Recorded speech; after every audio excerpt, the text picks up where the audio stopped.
أعوذ بالله من الشيطان الرجيم.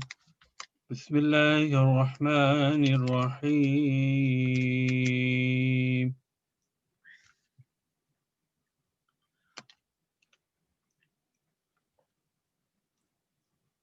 لإيلاف قريش إيلافهم رحلة الشتاء والصيف فليعبدوا رب هذا البيت الذي أطعمهم من جوع وآمنهم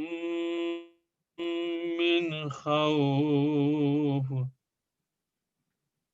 صدق الله العظيم وصدق رسوله النبي الكريم. نحن على ذلك من الشاهدين والشاكرين والحمد لله رب العالمين. مختصر سا چھوٹا سورہ ٹائم کے لحاظ سے اس لیے کم کر تو نعت کے چند اشعار یہ بھی تبارکاً برکتاً حضور علیہ السلام کی بارگاہ میں پیش خدمت ہے. بخشش کرم عطا ہے سرکار کی گلی میں، بخشش کرم عطا ہے سرکار کی گلی میں، ہر درد کی دوا ہے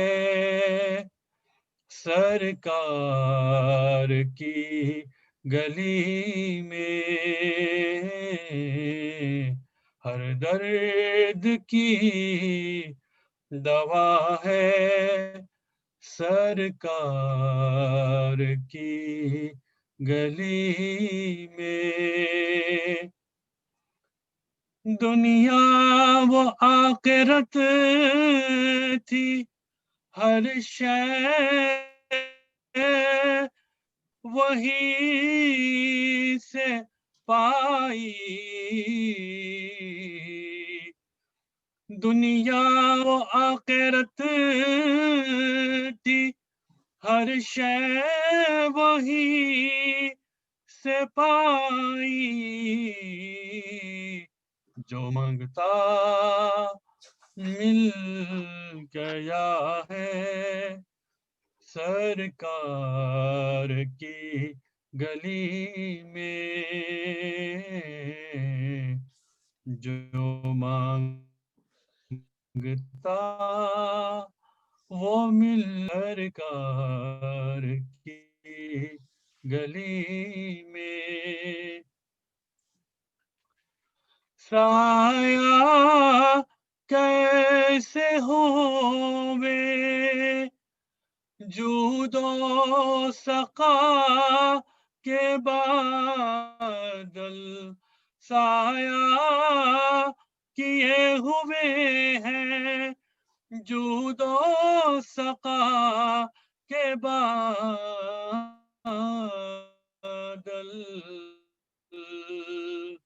منگتا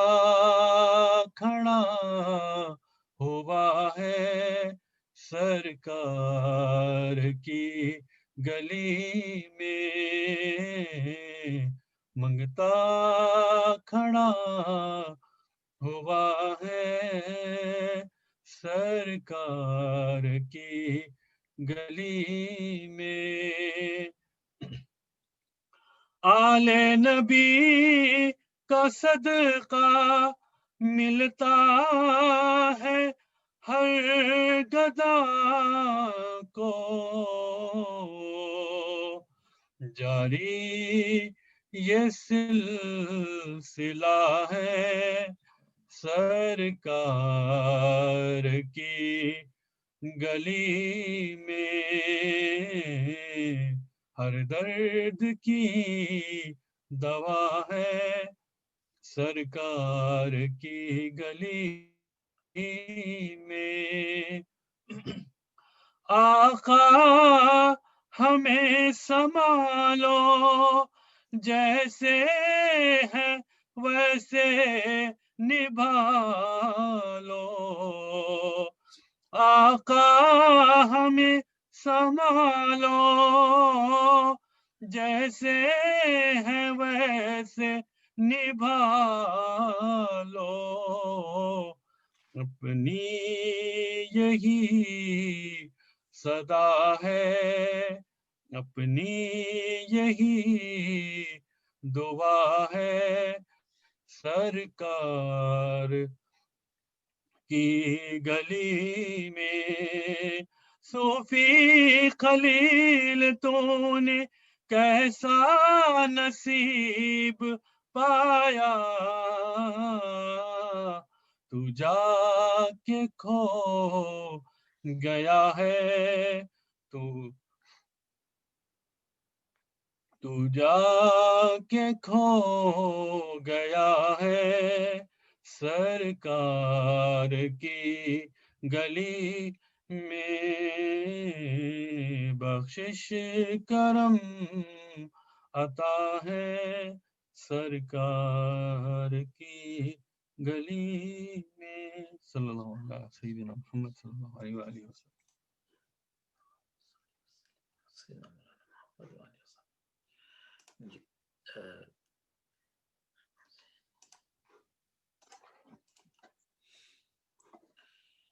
حدیث شریف پڑھ لیجیے. 5ویں حدیث ہے.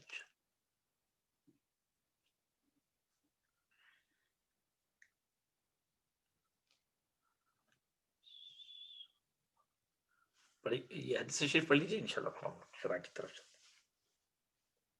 جی اچھی بات. ابھی بھائی پڑھنا چاہ رہے ہیں حدیث؟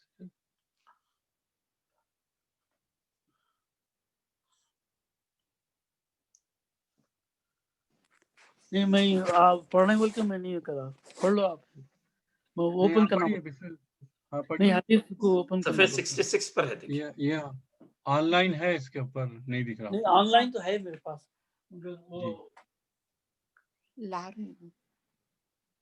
کیونکہ میں لاسٹ ٹائم پڑھا تھا تو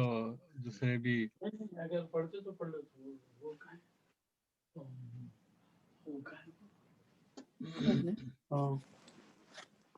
نہیں پڑھا. اچھا ڈالنا پڑتا. نیکسٹ ویک پڑھ لیتے.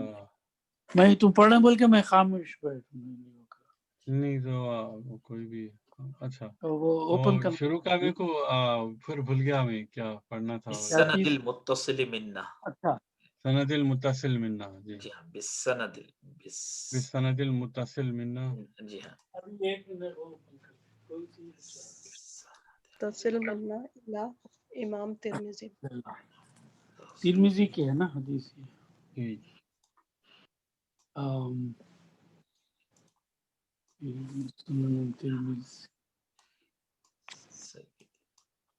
حدیث نمبر یہ شروع میں ہے نا طہارت کس میں ہے نا. جی 5 ہے صفحہ 66 پر ہے. بالسند المتصل نمبر الى سیدنا الامام الترمذی. 2 3 4 5.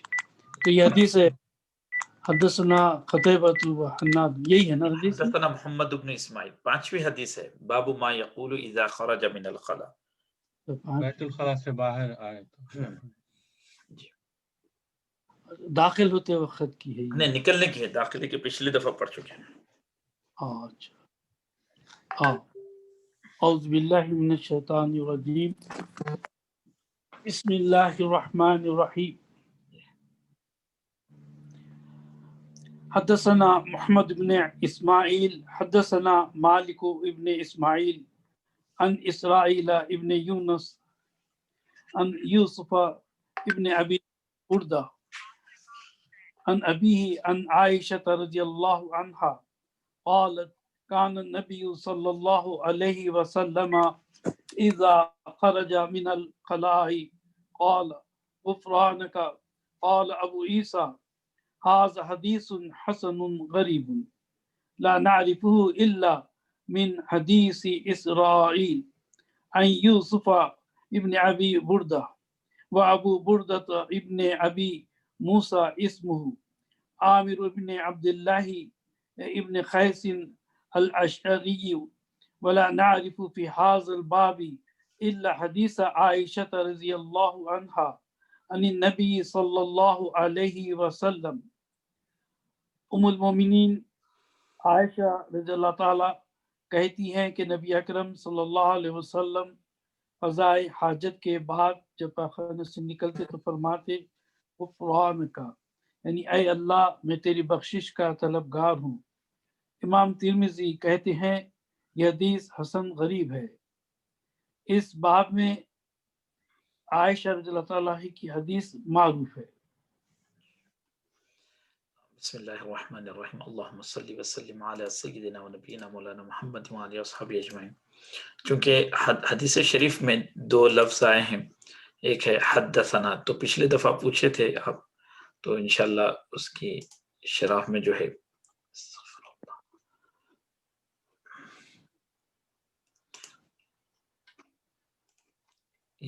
یہاں پر دو الفاظ ہے حدثنا، اور یہاں پر بھی حدثنا آیا ہے اور یہاں پر عن آیا ہے۔ تو بعض وقت حدثنا آتا ہے، بعض موقعوں پر اخبرنا آتا ہے۔ تو پچھلے موقع پہ جو ہے پوچھے تھے کہ اس کے درمیان کیا فرق ہے حدثنا کہنے میں اور اخبرنا کہنے میں۔ تو پہلے تو یہ ہے کہ حدثنا اس کا ابریویشن استعمال ہوتا ہے، نا یا ثنا استعمال ہوتا ہے۔ کبھی تحریرن محدثین جو ہے ثنا، اور اخبرنا کے لیے انا استعمال کرتے ہیں۔ اب یہ ہے کہ ان دونوں میں کچھ فرق ہے یا دونوں سیم معنی ہیں، تو اس پر محدثین کے درمیان اختلاف ہے۔ حدثنا اور اخبرنا میں دونوں میں کچھ یعنی سملیرٹی ہے، سیم ہے، سینونیم کے طور پر استعمال ہوتا ہے، یا اس کے اندر کچھ محدثین کے نقطہ نظر سے کچھ ٹیکنیکلی کچھ جو ہے ڈیفرنسز ہے۔ تو امام ابو جعفر الطحاوی رحمۃ اللہ علیہ اس سبجیکٹ پر ایک مستقل رسالہ بھی لکھے ہیں، وہ ہے التسویہ بین حدثنا و اخبرنا۔ امام محمد بن احمد الطحاوی جو ہے آپ کو وکیل الاحناف کہتے ہیں، بڑے جل قدر محدث ہے، حنفی ہے، اور کہتے ہیں کہ انتہت ریاست الحنفیہ علی محمد بن احمد الطحاوی کی۔ کہتے ہیں کہ امام طحاوی پر جو ہے